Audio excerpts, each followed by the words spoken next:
Hey, how are you guys doing today? Who's all in here? Who's all in here? Really excited about this one today. Can't wait to give you guys and allow you guys to speak to an amazing and talented artist. Yeah, really excited about the advice you guys will be getting as well. But before that, how are you guys doing? What are you guys' plans for the weekend, if any?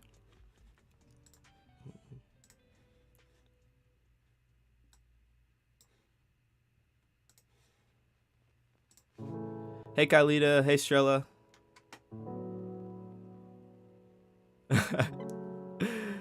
3 minutes later. You guys don't give me any time, I swear. You said you're drawing this weekend?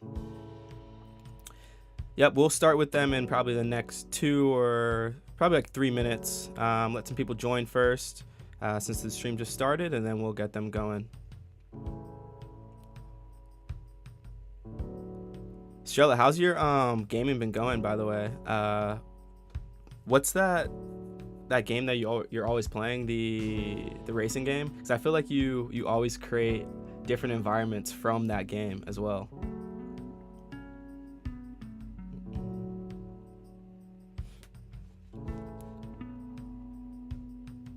That's not equivalent to 15 minutes. I promise we will not be taking long on this one today. I know my 5 minutes are always 15 to 20 minutes to you guys, but I promise we'll be quicker than that today.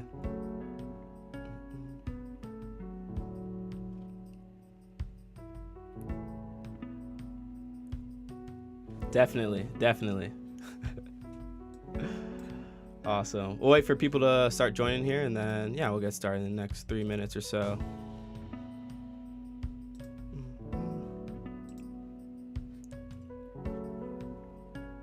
Yeah, Corsa. Don't you make like a lot of models and cars from there though?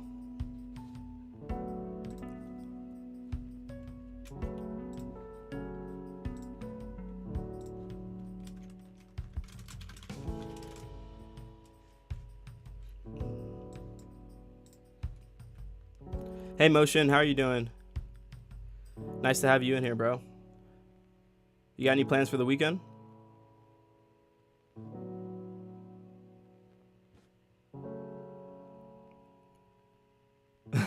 No, you won't be, Kylita, don't worry.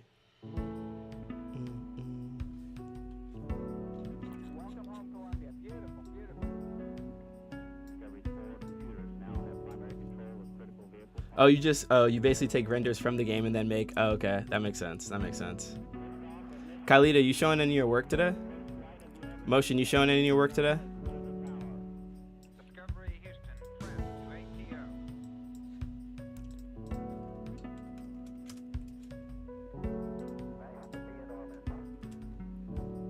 Just making vids? Okay, awesome, bro.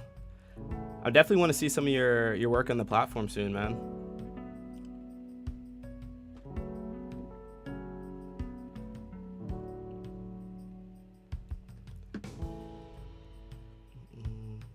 Awesome. Yeah, we'll get started here in like the next minute. Hey, Octavian, how are you doing?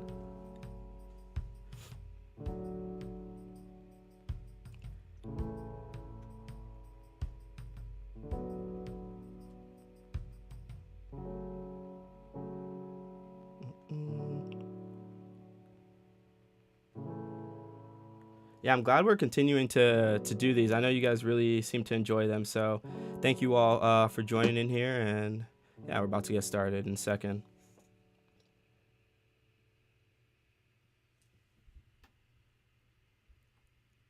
Yeah, that's fine. Yeah, for sure. If you have to repost it, no worries, Motion.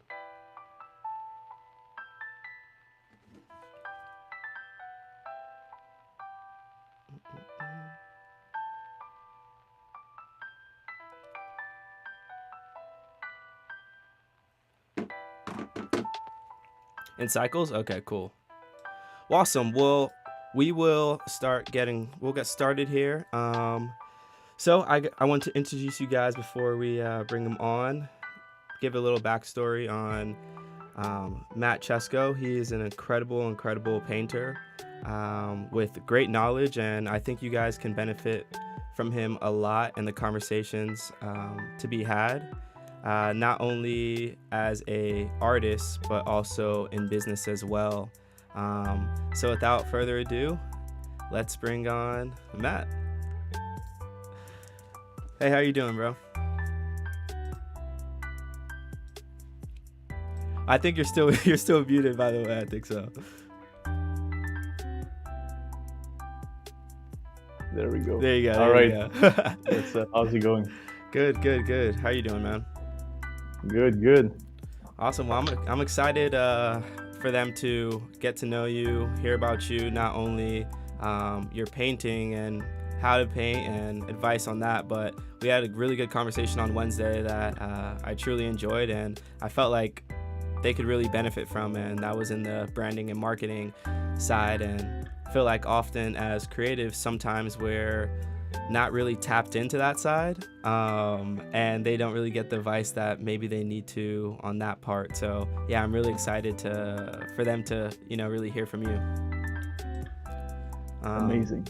Awesome. With that said, maybe we can start with you giving a little background on yourself, let them know who you are, and then we'll just dive in from there.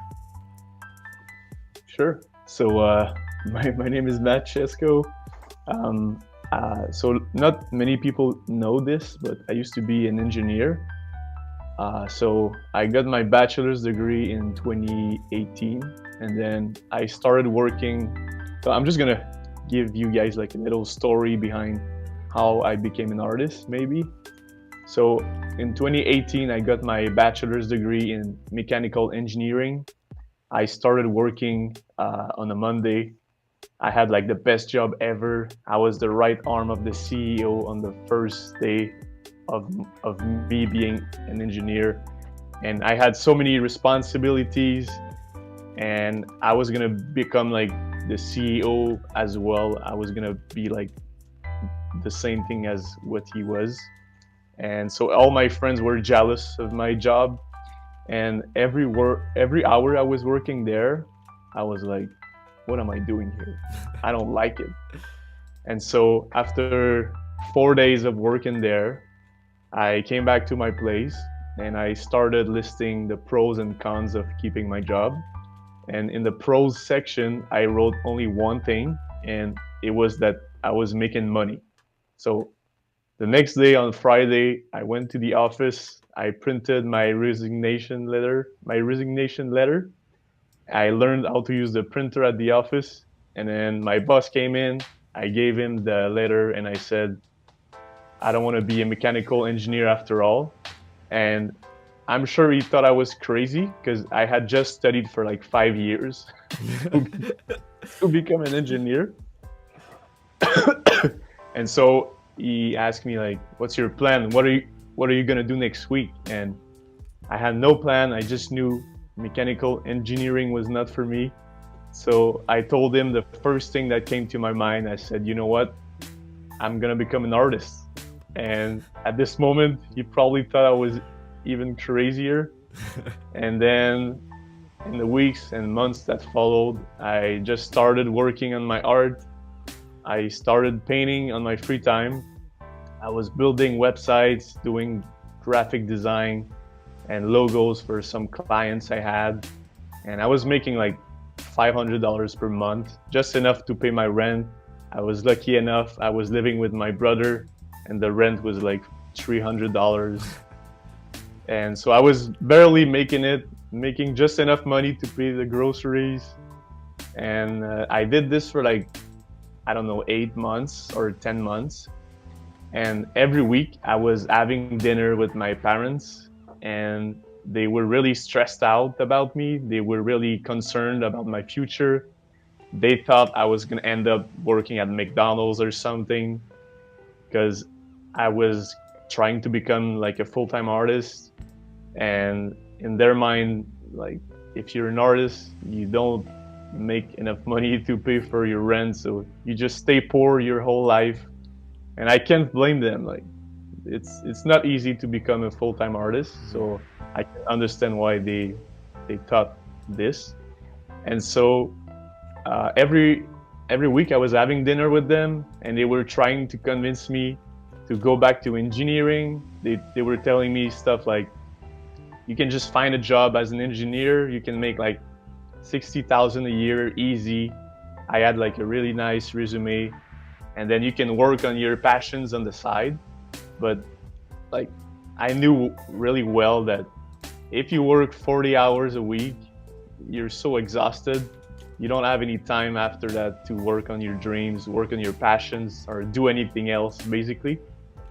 And so I had this vision, I had this dream of becoming a full-time artist. Every week I was having dinner with my parents and they were trying to convince me not to do it, to go back to engineering. So it was really hard because it was like Monday to Saturday, I was building the hype in my mind, and then Sunday they would just bring everything down. And it was really hard on my like motivation. And so after like 10 months of like painting and barely making it, I decided to move from Montreal to Vancouver. So I live in Montreal. I moved to Vancouver and I went there with no plan of coming back. I wanted to go there and work on my passions and my dreams full time, get away from the negativity and the comments from my parents and my family members and some of my friends even. And so I moved to Vancouver. I had no friends or family members there. I didn't have a job. I didn't know anybody. I just went there to work full time all day, every day on my passions. And when I moved there, it was 2019. And my goal was to like paint something I would be proud of. After like 6 months, I finally painted something like I felt like people would want to buy it. So I posted a photo on Instagram. No, not a photo. Let me go back a little bit. So at this time, TikTok became like a thing in the US and Canada. And so I started like looking into it. I started like thinking about how can I make my videos and my paintings viral. So I was looking for like a viral idea. And then one day I just woke up. I got this idea of waving my paintbrush at the canvas. And as I wave my paintbrush, the paint appears under my paintbrush and I'm following the beats of a song. And I almost forgot my idea. And then I started working on it.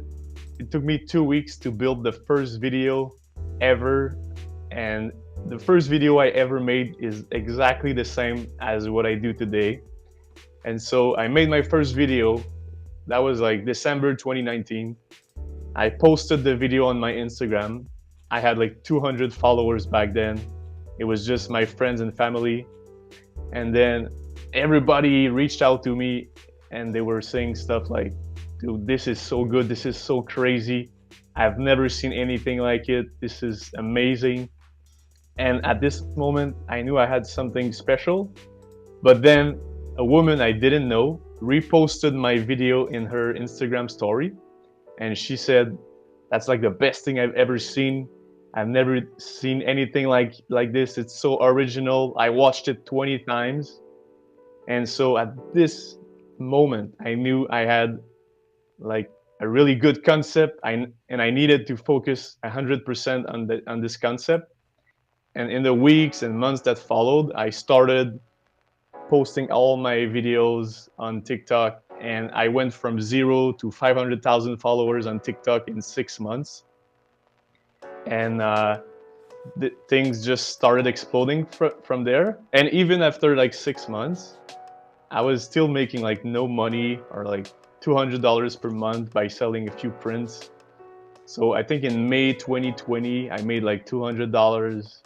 And even though I had like 500,000 followers, my parents were still like trying to understand how I could turn these followers into income. And they were still like telling me stuff like, "You're not making money, so what's the point?" And so in May, I made $200. In June 2020, I made the most money I've ever made in my whole life in a single month. Wow. And then from there, things just started exploding. And today, I'm living my dream job. I do what I want every day. I love what I do, and I'm really grateful for everything that's happening. I have a lot of followers. A lot of people are supporting me, following my journey, and I want to give back. So that's why I do stuff like this. I want to help other people follow their dreams, help other artists like make it, and just live from the art, basically.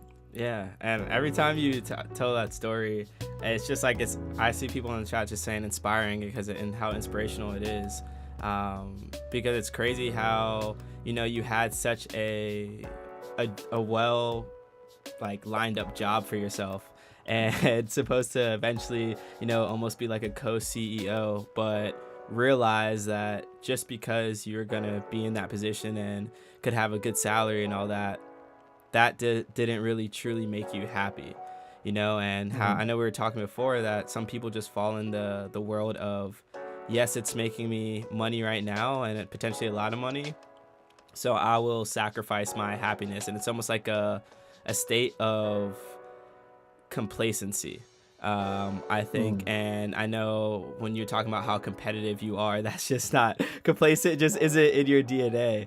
Yeah. So can you talk a little bit about like the process of, or the thought process you had more in depth of like how you acted on what you truly loved and what it took to like have that mental courage to say, okay, this is not what I want to do. Let me dive into that. Because obviously you told it how you did it, but some people might be thinking that this is something they want to do but not have the actual courage to do it. So if you want to get into a little bit of that side. Sure. So when I made this decision of quitting my job as an engineer and start working on my dreams and trying to become a full-time artist, that was honestly the hardest decision I've ever made in my life.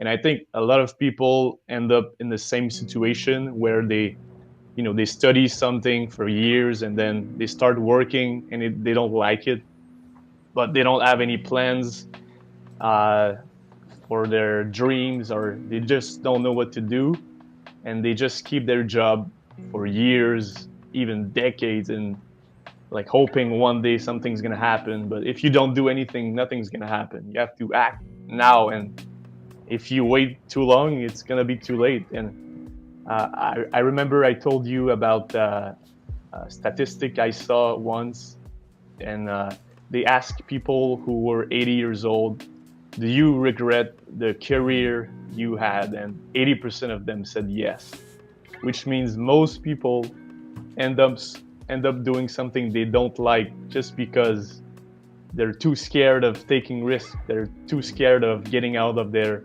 comfort zone, or they're too scared of other people's opinions.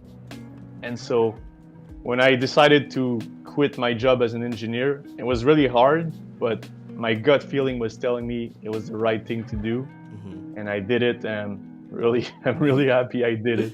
I don't know where I would be if I hadn't done that, you know. Yeah. And when we talk about like that statistic, what do you think is the reason why people, or that statistic is the way that it is, and why people stick in a position that makes them unhappy rather than chasing what they actually love? Oh, so I think there's a lot of answers I could tell here, but I think most people, I think things have changed. You know, I'm sure if you ask like people who are alive today, if you ask these people in like 60 years when they're 80, like, do you regret the career you took? I'm sure.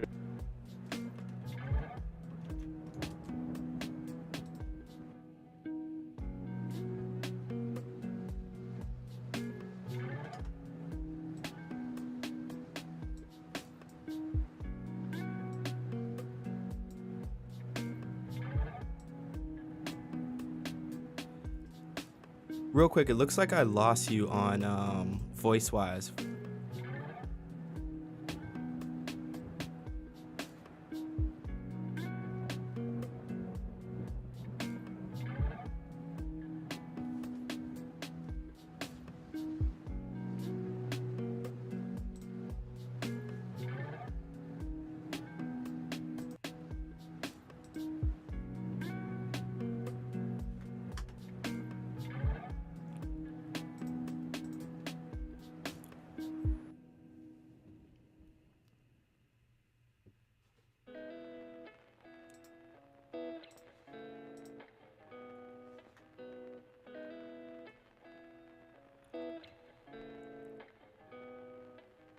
Let me send him a message. I don't think. Can you hear me? I don't think he hears me.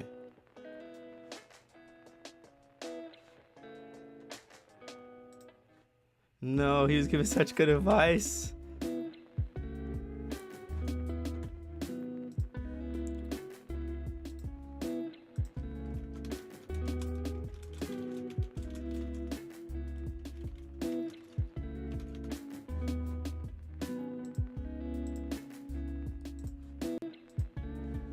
Hey, I think your mic cut out by chance.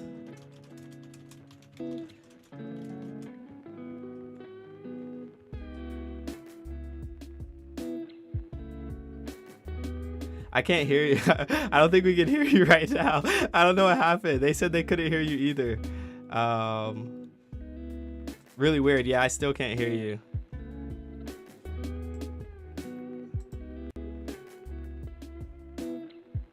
Try talking again? Yeah, I don't know what happened. I can't hear you at all. Can you try maybe leaving the site and come back real quick? I cannot hear you at all. Like, I lost all. I have no idea what happened. That's so weird. Maybe try leaving the site and come back on. Yeah. Okay, wait. I think I can hear you. Because I can hear you. Okay, now I can hear you. Oh, okay. That was so weird. Sure what happened? Yeah, I have no idea. So for how long was I speaking? Bro, like myself? I would say like a minute or two. It just like Oh, cut out. no.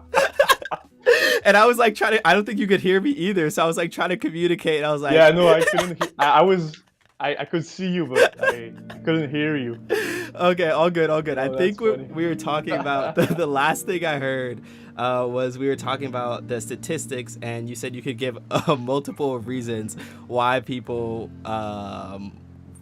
would stay in the field that they are if they are unhappy. I know that was like a minute back, so I apologize. You said like during like certain time periods it would change, but yeah. Yeah, I think while I was muted, I said the most inspiring thing I've ever said, and now I don't remember. But no, basically I just said most people don't go after their dreams because there's no go-to path that you can just follow. So you have to come up with your own path, and there's so much uncertainty and so much unknown, and that's why people don't do it, because they don't know how to do it. And I was also saying that, like, if you go to school, they only teach you how to become an employee. They don't teach you how to start your own business, how to become your own boss, how to manage, employees, how to manage a team, how to manage, schedule, financials, and stuff like that. So I think that's why most people don't do it, because they don't know how to do it, and the unknown is a really scary place. But we all start by not knowing. Nobody knows what they're doing. At the end of the day, we're all just trying to figure it out. So you just have to try and fail, and somehow, if you work hard enough, it's gonna work out in the end. Yeah, for sure, for sure. And I know the part you were talking about, your parents kind of not wanting you to go into the field that you wanted to, and I think a lot of people deal with that. Can you speak on that part of, like, how you moved away, why you moved away, and I guess, like, also the same, like, courage it takes to, because it's easier, I would say, to do it when it's someone not your family, like stand up to some people who are not your family, but, like, how did you have that mental capacity to stand up to the people that created you and, like, really give you all the advice that you get throughout your life?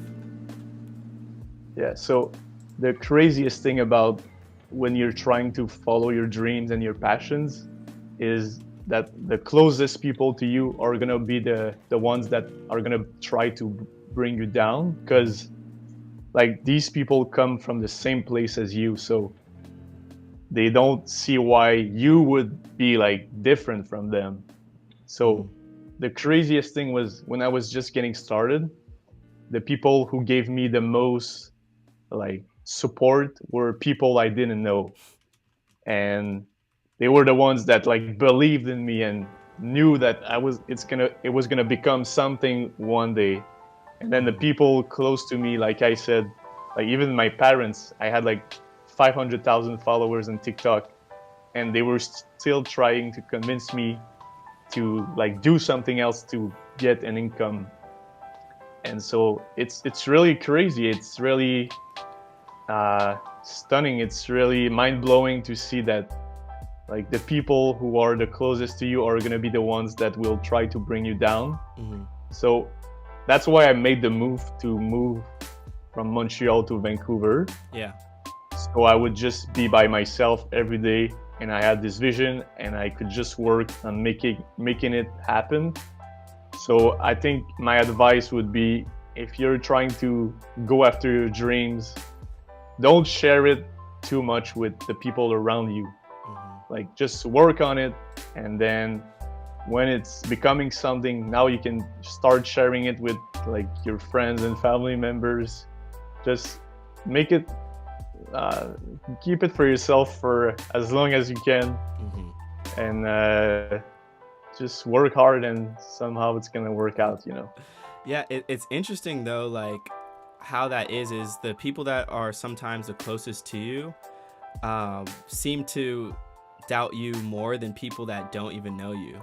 And it's really, really interesting, because I feel like it shouldn't be like that. And I kind of understand the parents' viewpoint, because I think it's not that they don't believe in you. I think they just don't want to see their child, like, not successful or not financially safe. So they want them to do the safe route because they know that they'll be okay, And instead of them taking a risk and them potentially failing, like, no parent wants to see their child, like, fail. So I do understand it, but I think it's also that part of, kind of how a bird lets their young fly. And sometimes our parents don't want to do that and can hold us back.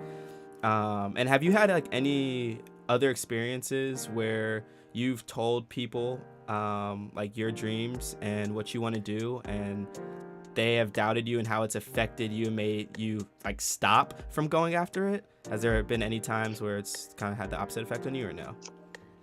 So I'm a really stubborn person. So when people tell me something is not possible, I just work harder to make it possible, to make it happen. And so I think, like, I remember, I hope she's not listening, but my aunt, She was like trying to deceive me from becoming an artist because she knew artists, like painters, and she was seeing what was happening with them, and they were not like rich people. They were barely making it. They all had like 2 jobs, so they were working as an artist, and they also had like another job to bring in the money. And so my so I hope she's not listening. My aunt, she was trying to deceive me from doing it, and I remember telling myself, I'm gonna work so hard to make it happen. I'm gonna make it happen even faster, just to prove her that she's wrong. Yeah. And now everybody that used to not believe in me, now they're like supporting me the most, and they are my biggest fans. And so my aunt is, I think she's my biggest fan now. She always wear my merch. She talks to me, to everybody she meets, and she's really proud of me. But in the beginning, she was scared for my future because she thought I was gonna end up like all her friends. Yeah, exactly. Yeah, which is totally understandable why they feel that way. But it's also good for you to understand where you want to be and your goals, and not let them stop you from getting to where you want to be. And talking about like now getting into more of the social media side, and how you popped off. One question that one of our users had, Namiria, she was saying, let me pull it up one more time. She said, my question is, out of all of your platforms, which one has given you the most success and why? So I think the answer is TikTok, that's for sure. So in the beginning of TikTok, things were just so crazy. Like in the beginning of 2020, when there were like 600 million users, there were so few creators that like anything that was so would just get 150,000 views. And if your video was good, you would get like 1 million, 2 million views easy. So I think so I have a lot of followers on Instagram and TikTok, Snapchat, YouTube, but it all started on TikTok, and my TikTok followers ended up following me on like YouTube and Instagram and Snapchat. So it all started with TikTok, and I think with TikTok it's so easy to blow up.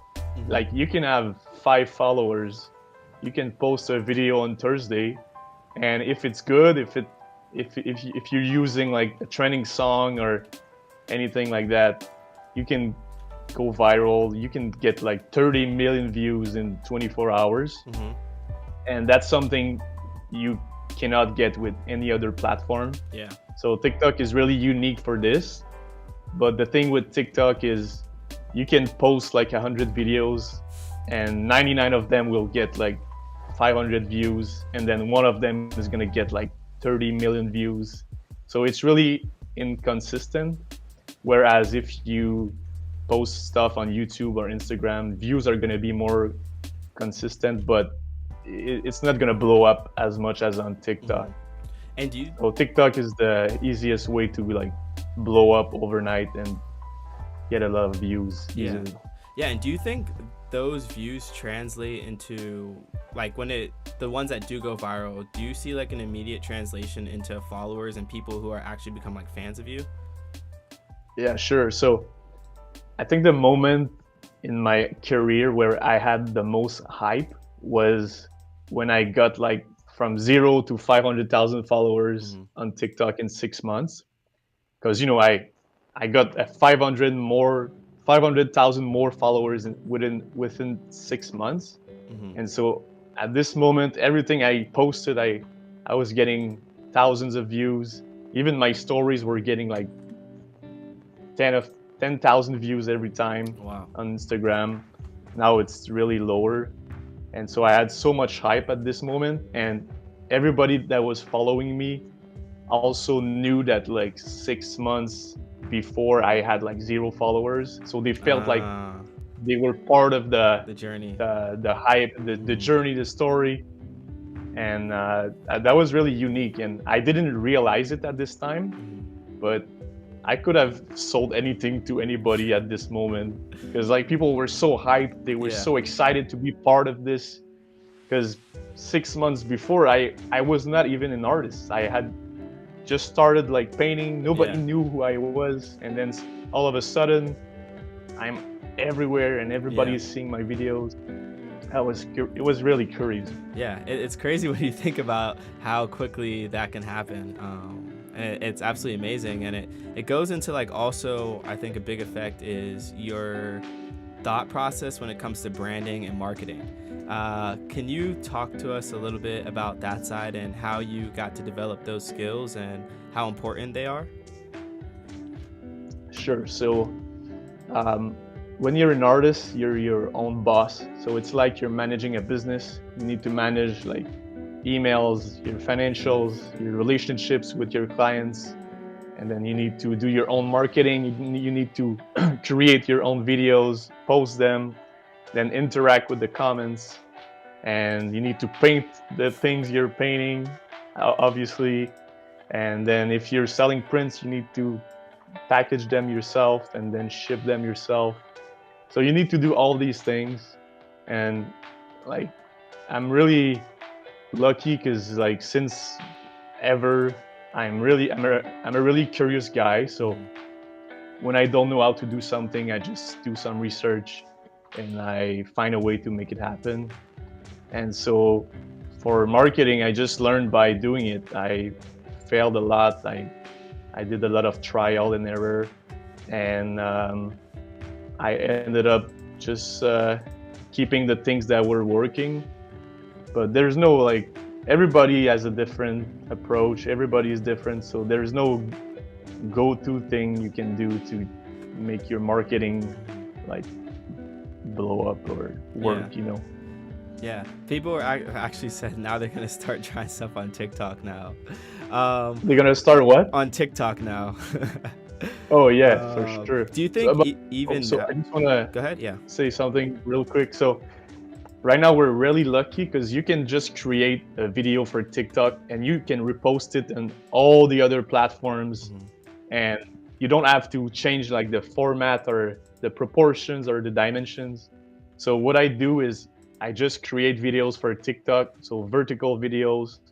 They're like 10, 15 seconds long. And then I repost the same videos on Instagram, YouTube Shorts, Snapchat Spotlight. You can also post it on Reddit, LinkedIn, X, Twitter.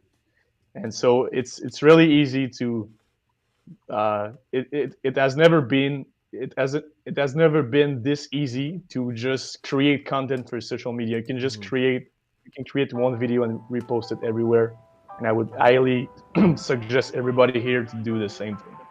So, what do you think creators are lacking when it comes to branding, or what do you think they're missing that's, I guess, holding them back from getting to the next level? Yeah, so my answer is simple: quality over quantity. So a lot of content creators, they think that you need to post like 5 times a day, or like once a day, or like, you know, a few times a week. And if you don't do this, you're never gonna make it. But I think you should focus on quality instead of quantity, because you can spend like an hour on a video and it's not gonna be good because you just spent an hour on a video. Whereas if you spend 10 hours on a video, you can make it like very, very good. If you just go crazy with it, you just like think about it for like 10 hours and you like, you know, you change small things in your video that's gonna make it like more viral. Just by investing 9 more hours on a TikTok video, you can bring it from 100, I don't know, 10,000 views to like 10 million views. So the 9 hours that you're gonna spend on making the video more viral is gonna be worth it so much. Whereas if you just create 10 videos that take you 1 hour, you can post them, maybe you're gonna get 100,000 views. But if you spend more time on this one video, you can go more viral. I felt like it was a long explanation for something Yeah. that was simple to No, explain, no. but I think people yeah. definitely need to hear that because especially I see on TikTok now and something that I fell into was you always see these quote unquote TikTok gurus who always say that you need to post like 3 times, 2 times a day on there, and maybe even if it's smaller form content. Because I have seen like more organic things that seem like they take less time to make go viral. What do you think is the reason for that, and why So I guess they should every be discouraged to do that instead of, you know, so spending I more think time? every content creator is different. There are some Hmm. people who are really lucky. They can, jump on trends. They can just do a little dance, post it. Takes them like 15 minutes, and they can get millions of views. But if you find a way to make your videos viral, even though it takes like 20 hours to make, you should Hmm. keep doing it instead of going for the quantity. Hmm. So quality is the key here. And quality doesn't mean like your video is viral, is like entertaining, but it can only, maybe it just means that the lighting is good and the images are nicer Hmm. because you change, the brightness or the contrast or whatever. For sure. And because so many artists, they make amazing paintings, but they don't know how to create good videos. They post stuff, the lighting is shitty, so Hmm. nobody's gonna watch it. So Yeah, yeah. And do you have, invest in a good camera and good lighting. for sure. And what's your, I guess, software that you use to create your videos? Some people are asking. So I use Adobe Premiere Pro, Mm. and I learned how to use the software when I made my first video ever. So you can do it too. I watched a few YouTube tutorials, and we're so lucky with YouTube. You can learn anything in one click. So For sure. I was just looking for the thing I wanted to make Premiere Pro do, and I would find the right tutorials and I would just watch them. Yeah. And what do you think is like the biggest lesson you learned from going down this career path and getting more into the marketing branding side? Wait, sorry, what's the most what? The biggest lesson you've learned since diving into a career as a professional artist, I guess both from the art standpoint and the business side. Oh, that's a good question. I think, oh, okay, that, here's my answer. So I think what people don't understand is that when you're starting like a business as an artist, especially, you need to spend a lot of time actually building your brand and managing the whole business. So for me, I only spend like 10% of my time painting, and the rest of the time I take nice photos, I edit them in Photoshop, I work on my videos, I interact with people on socials, I answer my emails, I think about some stunts I want to do, some videos I want to do. So I only spend 10% of my time actually painting. Mm-hmm. And I think it's even lower than that, but let's say it's 10%. And so I think a lot of people think that like if they just make amazing paintings, everything's gonna blow up by itself and everything's gonna work out just because the paintings are great. But when you're managing a business, when you're a content creator, you're more of a marketer, so you need to spend a lot of time marketing your stuff and then less time actually creating your thing. For sure. And it's the same thing for like, actors, they know this. So actors, they spend hundreds of hours, shooting the films they're making, but they spend more hours actually marketing it. And that's what makes movies successful. For sure. And when I look at your Instagram page, and I think like the last like almost 5 of them, I believe, I don't think, yeah, besides the pinned ones, the last 5 has almost been like the same painting, and you're able to like repurpose it. Can you talk a little bit about that when it comes to not only repurposing for on different platforms, but repurposing the same painting over and over in different ways. Because I think that's something that I know I have sometimes struggle with as a creator. Of you feel like you don't want to continue to put out the same piece of work because you feel like people are going to get annoyed by you, or like, oh, they already saw this, so they necessarily don't want to, watch. Like, how do you, I guess, beat that thought process, that blocker that's in your mind? So I don't normally do that. So this lion painting that you're talking about, that I posted 5 videos about it, this is different from what I normally do. So normally I just post 1 video and that's it. But this one was different because I was trying to build hype around the pre-sale of the paintings. And so I was working with this company and I wanted to create as much content as possible. And I got 5 ideas that I thought would go viral. So I was like, I'm gonna make all 5 just to see what happens. But normally I just make 1 video. But one thing I could say is, especially on TikTok, sometimes maybe you'll have like a really good idea, or you make a really nice painting and then you post it and it doesn't work. Like, you get like 500 views. And when I was starting, sometimes I would like edit the same video over and over and post it several times until it would blow up. So I remember that there was one video when I was just getting started.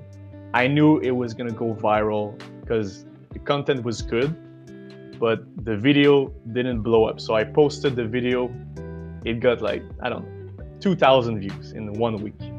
But I knew it was a good video. I knew the content was good. So I edited the video, like I removed the small parts at the beginning and other parts in the middle and at the end or whatever. And then I reposted the video. It got like 2,000 views again. And then I did this 10 times in total. Every time I would get 2,000 views. And on the last time, after 10 posts, I posted the same video 10 times. And the last time I got 2 million views on that one video. Bro, that's crazy. And it was every single time you were reposting it was with a different edit, essentially? It was the same video, but like I would just make the beginning longer or shorter, or just change the caption or the text over the video. That was it. The rest was exactly the same. That's crazy. I feel like it is the small things when it comes to TikTok that make you go viral. Like, you can have an incredible video, but if the intro is way too long or the text isn't right, then that could just like immediately just destroy your view count. And I think it's because they say like the first 3 seconds are like the most important on a video, and if people aren't hooked in those first 3 seconds, I would even say like the first 0.1 second. Yeah, that's true. I read a book that's called Blink, and the book says that like humans, we analyze situations in the blink of an eye. So every time you see something, you see on the street 2 people arguing, or you see like a soccer ball coming your way, in a split second, humans know how to react.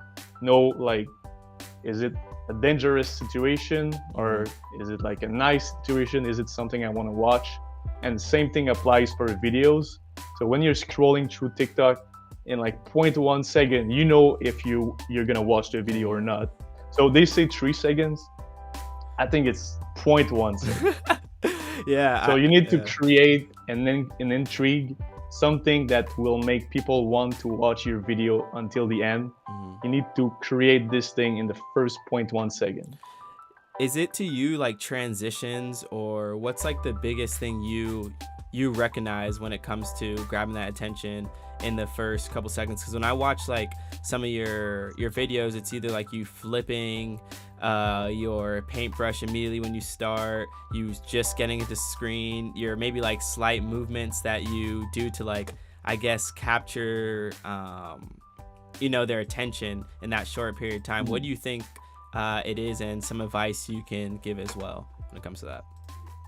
Okay, so this is like my secret sauce, but so when you're making videos, like art videos especially, the best thing you can do is, I would say, like the first second, match the movements with the music you're using.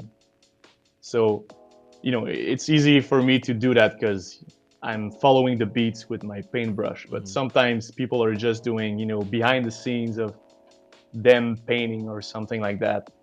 But if you just make the first like 1 second, you make sure that the moves you're making are following the song.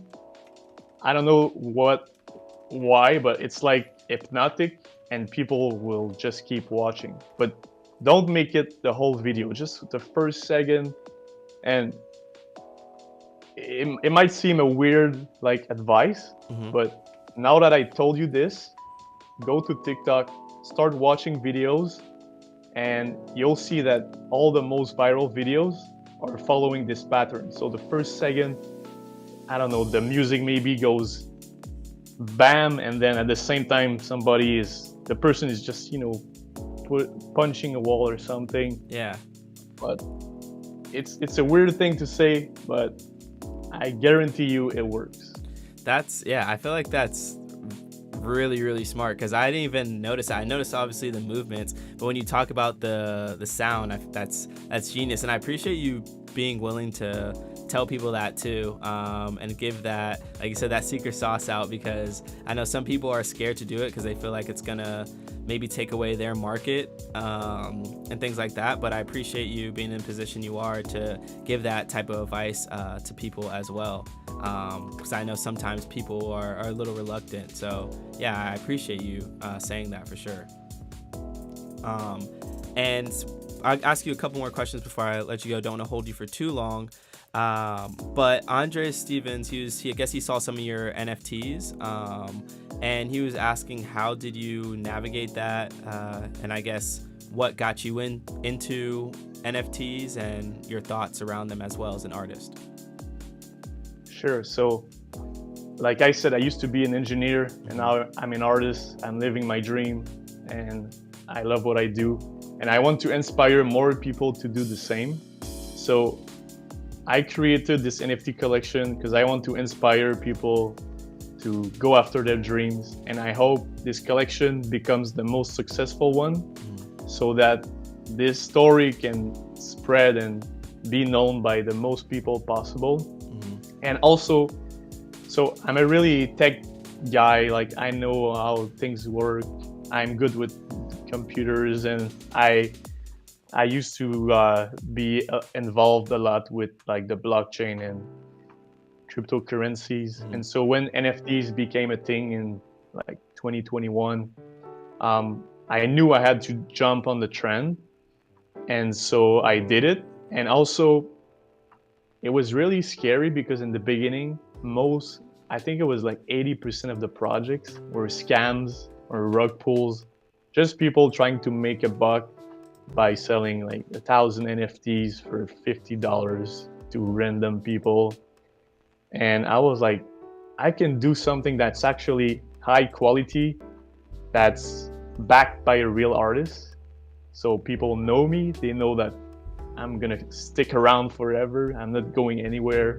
I'm not gonna scam them.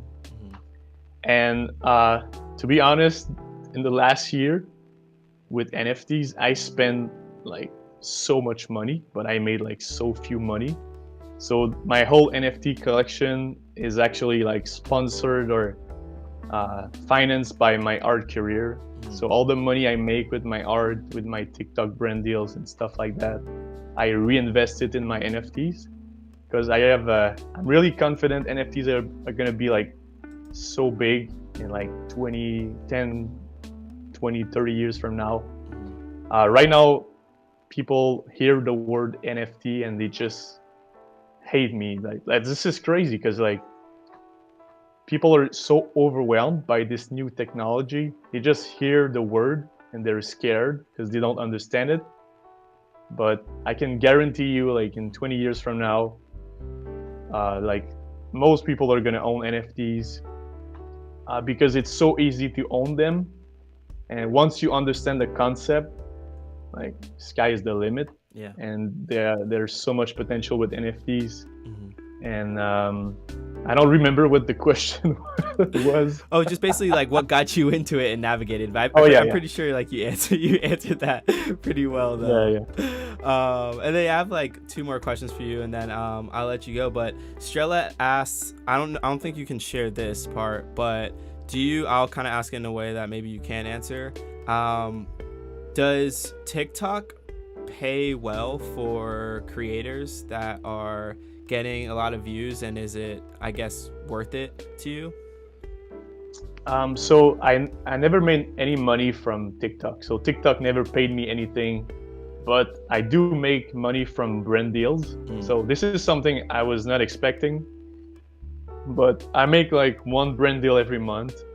And so I just receive emails from big brands, and they pay me to promote their business, promote like an upcoming song from a famous artist, or a player from their football/soccer team, or whatever it is. It can be anything. I just did one for Hilton where I'm like painting in their hotel.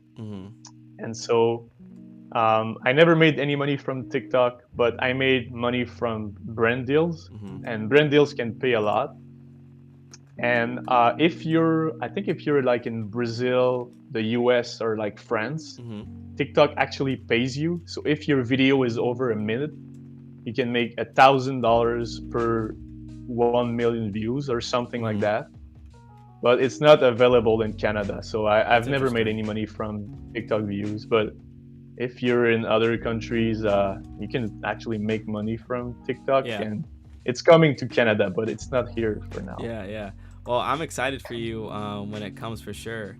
And I guess like around the whole like pricing and question, how do you price your work in a way that you feel, well, I guess maybe not in a way that you feel is appropriate for other people, but that the way you are able to like value yourself and your art.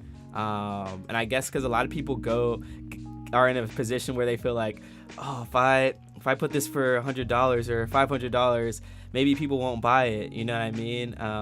But clearly that is something that maybe you've passed. So how do you, I guess, value your work? So I think if anybody here is an artist and they're trying to value their art, the best way to do it is just to look at other artists who are doing similar art, or look at artists who have a similar like following base, a similar a number of followers, and then look at how they price their art and just do something similar. That's the easiest way to do it. So my paintings are not cheap, but I compare myself to like other artists who have the same following, and that's how I price my art. And my goal in life is just to create the best art possible and be as successful as possible, so that as many people as possible actually hear my story and know that like, if you're not enjoying what you're doing right now, if you don't like your job or whatever it is, you can do something about it, and you can go after your dreams and your passions. For sure, yeah, because I think a lot of people are in a position where they know they're creating great art, but are very scared about the price range, because they're scared just people won't buy it. And then it's very like, it's a double-edged sword, because they are trying to appease others, and by doing that, they're hurting themselves. But when they try to go higher, they feel like people to, actually show how much they're valued, and maybe they're not even putting their true value on it, just a little higher so they can actually profit. They feel like others aren't going to buy it. So I think that's great advice. And I just want to say thank you so much for coming on here and talking to the community. I always just appreciate people who have been successful and are successful in their craft and their passion, and still look to give back to communities. I think that's amazing, and that's one of the reasons I wanted you on here, because not only do you have good advice, but have good energy and just a good person. So I just want to say thank you so much again. Oh, thank you. My only regret is the best advice I did. I said today, I said it while I was muted. This is not true. Hey man, I gotta make sure I fix that. I can't have that happen to anyone else. But I just want to say, maybe it was on my end. I don't know. All good, but I think they got so much advice. So I just want to say thank you so much. And before I let you go, is there anything else you want to leave with the community? Anything else you want to say? Yeah.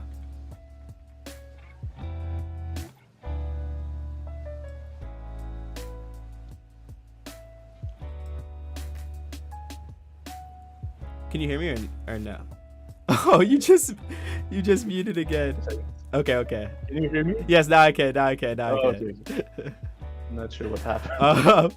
Oh yeah, I was just saying, before I let you go, is there anything else you'd like to say to the community? Anything you want to get off your chest?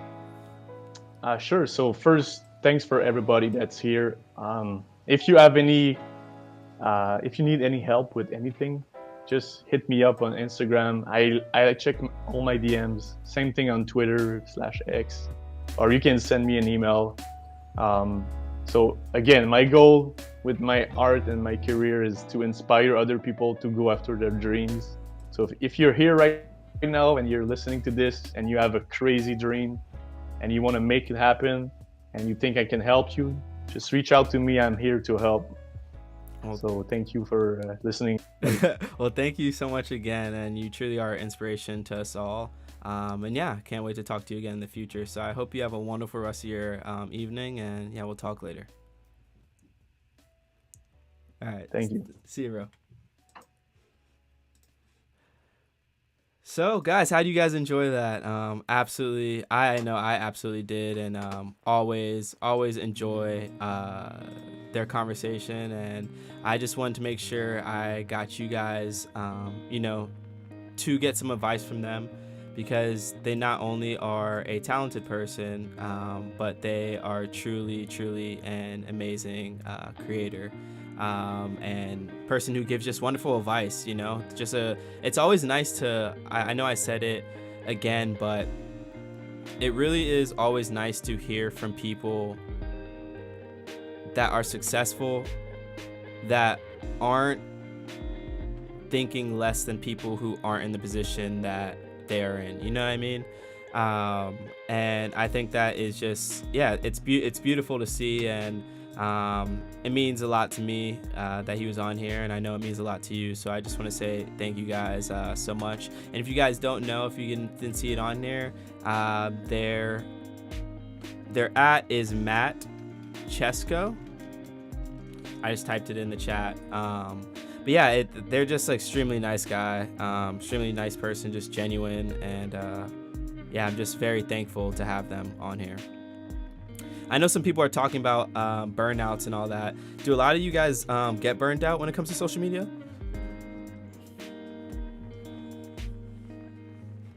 Yeah, I love his attitude as well. What burns me out is the posting every day and then running out of ideas. Not so much of the views, Josh Conkers said. Yeah, I think like I sometimes get in, the same position sometimes, especially. I think mine isn't more so the content. Well, I think it's a mix of both. It's like when you feel like you create great content, you're like, why didn't it, blow up for some reason? That can then take the the air out of you and make you feel exhausted. And so I totally understand that whole burnout for sure.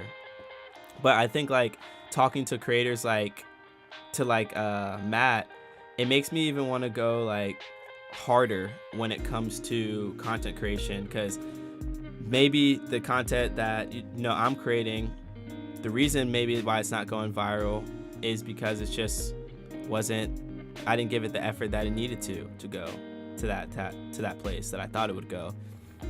And maybe that's something you guys can look at as well, is maybe there's some things that you can do better on your art, or not your art, but your actual content creation that can then put your art in the position that it deserves to be in.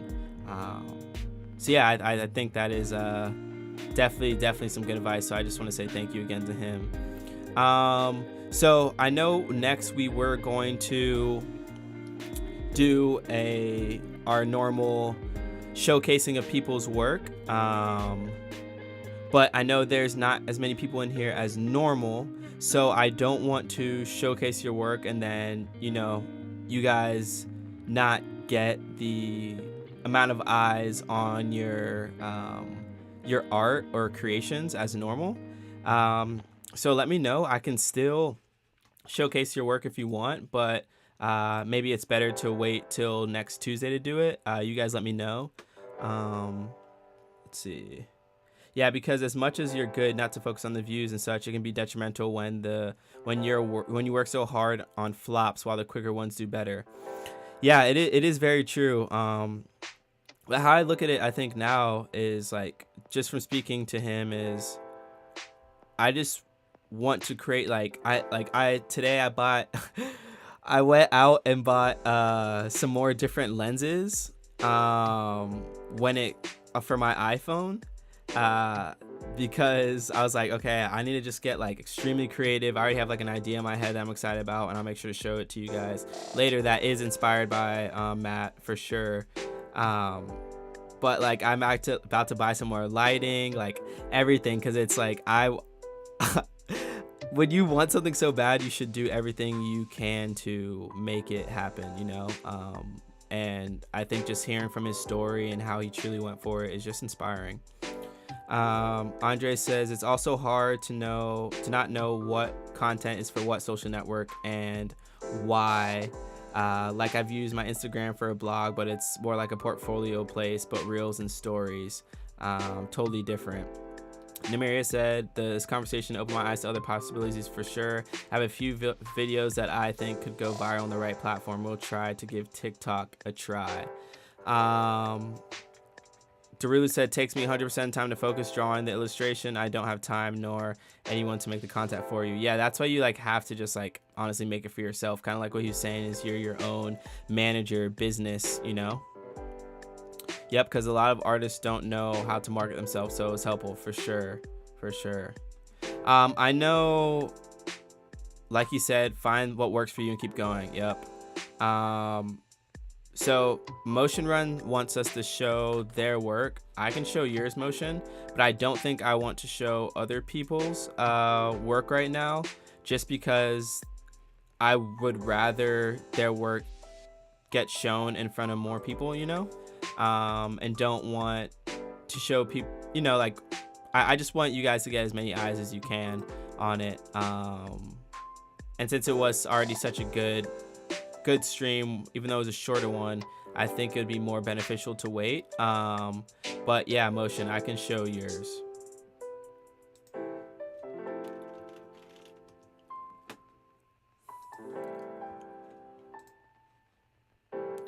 So this is Motion Run's piece that they call Floating Cubes.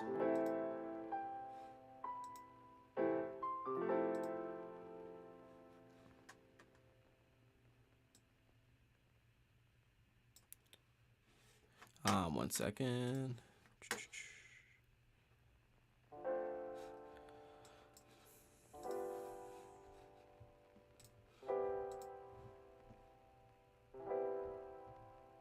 Yeah, for sure. All right, Andres, you're more than welcome. Yeah, I got you, Derulo. Just did.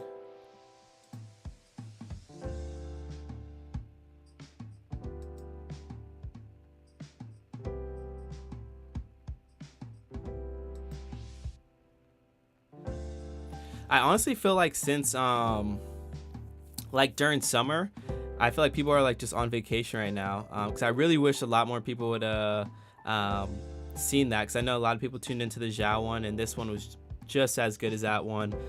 So I really hope people go back and watch this one, because I think they'll get a lot of advice and knowledge from it.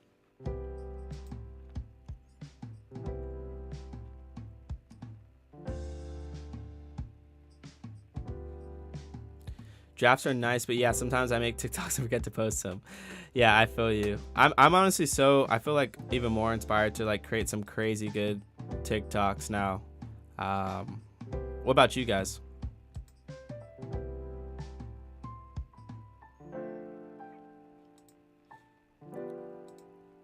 This floating cubes is dope though.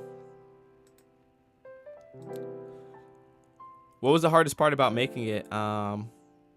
Motion.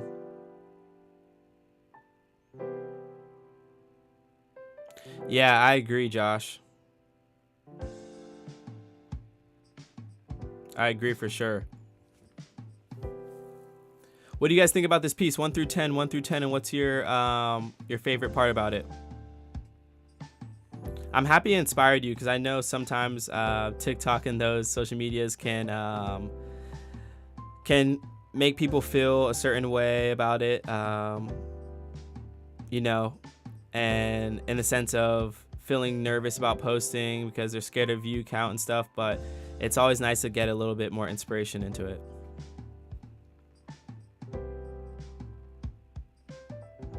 I wonder how well that auto cut works though, Josh. All right, awesome. So I think we're gonna end the stream for today. But I just want to say thank you so much to everyone who did join. I'm gonna post this in the video and the actual announcements again, because I really want people to go back and watch it, because I know it will help them a lot. They gave 8 as well. It just needs a cube, Khalil. Well, awesome. I just want to say thank you guys so much for tuning in. We'll be live again on Tuesday. And yeah, I can't wait. So yeah, before I go, is there anything else that you guys wanted me to say or talk about? If not, then I will see you on Tuesday, and we'll be right back at it. Okay, bye. Also, I have more work for next time, so okay, awesome. Sounds good, Motion. All right, cool. Well, I hope you guys have a wonderful rest of your day, and we will chat again on Tuesday. I hope you guys have a wonderful, wonderful weekend. Enjoy time with your family. Yeah. See you guys.